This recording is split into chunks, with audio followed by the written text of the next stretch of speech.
What's going on? Welcome to my Wave of Conviction Elementalist. I ran this as a low life and it's the first time I've ever done that with an Elementalist, so if you'd rather take the Chaos Inoculation or life based version, then definitely do that. The damage is going to be way over the top either way you take it, and as you can see in the video right now, the boss damage is pretty unreal with quite little investment needed. The only real problem I had with the skill itself is the clear speed and that you have to wait for the wave to clear up the monsters before you send out the next wave. It's for sure not optimal for delving because of the way the skill works, but for bossing it's definitely up there. For Pantheon I went for Arakali for the energy shield recharge, and then Gruthkul for the damage reduction and then lowering enemy attack speed once they hit me. But there's many different options that works well with the build, so you can pretty much go with whatever you like. I also decided to go for a Holy Flame totem setup to put up as a defensive barrier against bosses. It's especially good against bosses like the Minotaur, which you can see on the screen right now, but a lot less effective against bosses like Ibra Elder, where you have to keep moving and don't have a lot of time to stand still. The weapon I went for was a simple Shaper Staff with power charge on crit support on it. So if you'd rather get a wand and a shield for more energy shield and defense, then that's definitely an option as well. The damage is going to be good even then, but as I play softcore I went for the higher damage option with less survivability just because I enjoy that playstyle a bit more. I only used a corrupted 4-link Chevron's body armor, so obviously if you want to go for a one-hand and shield combo, then you want to get a 6-link body armor on top of that as well. The reason I opted for the low life version was not only because of the extra damage from pain attunement, but also I just really want to try it out as an Elementalist, especially with all the new energy lead skill nodes and gems. It was a ton of fun to play, and all of the new skills GGG have added to the game these last couple of leagues have really been great. So next up I probably have to give Purifying Flame a real go as well. The build cannot run elemental reflect mods, and no leech or hexproof mods are slightly annoying as well. But other than that, everything else should be good to go. Alright, keep watching if you want to see the rest of the Ibra Elder fight, but otherwise you can move to the time shown at the bottom of the video if you want to head over to the build guide part.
So for skills, this is the final tree I ended up with.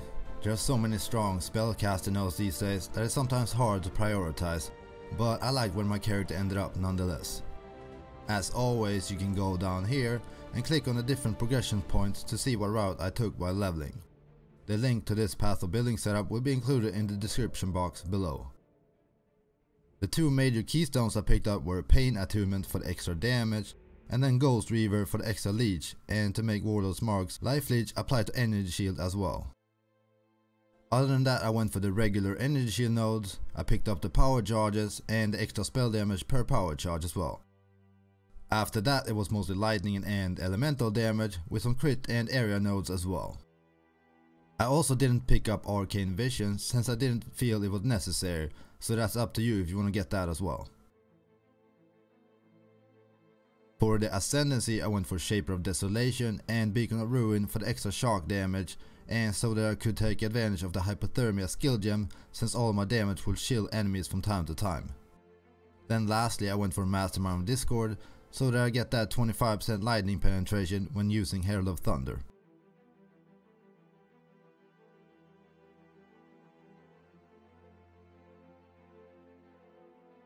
For items, I went for a Shaper Staff with Sacred Gems that are supported by a power charge on crit. Then I had some spell damage and cast speed on there as well. For the chest, I went for a Shavron's Wrapping so that chaos damage cannot bypass my energy shield, which is obviously necessary if you want to play a low life build. For my helm, boots and gloves, they were all rares with energy shield, resistance as well as some needed stats.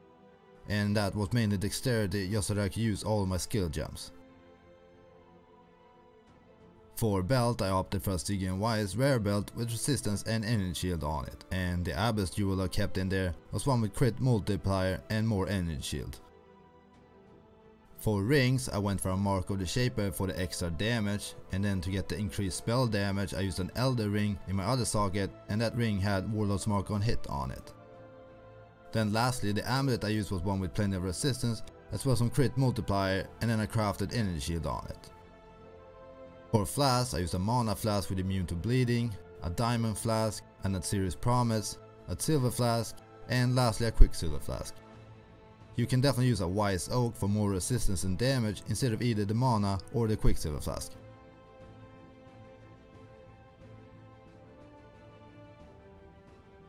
For my gems, I used my Wave of Conviction setup in my staff, and with that I had Conk Effect, Spell Echo, Fist to Lightning, Energy Leech, and Hypothermia. And then in my chest I had my Holy Flame totem set up, and with that I had multiple totems, Fist to Lightning, and Infused Channeling. In my helm I kept my defensive setup with cast from damage taken level 2, Immortal Call level 4, Increased Duration, and then Vaal Righteous Fire. In my gloves I used my movement setup which was Flame Dash, and with that I had Faster Casting, Arcane Surge level 7, and then I had Vaal Haste in there as well. The reason I put Arcane Surge at level 7 was to make sure it triggers every time I use Flame Dash. And then in my boots I had two different setups, one was Blood Magic and Discipline. And I used Discipline with Blood Magic to make sure to put myself on low life. And then in my second setup in my boots I had Herald of Thunder and Zealotry.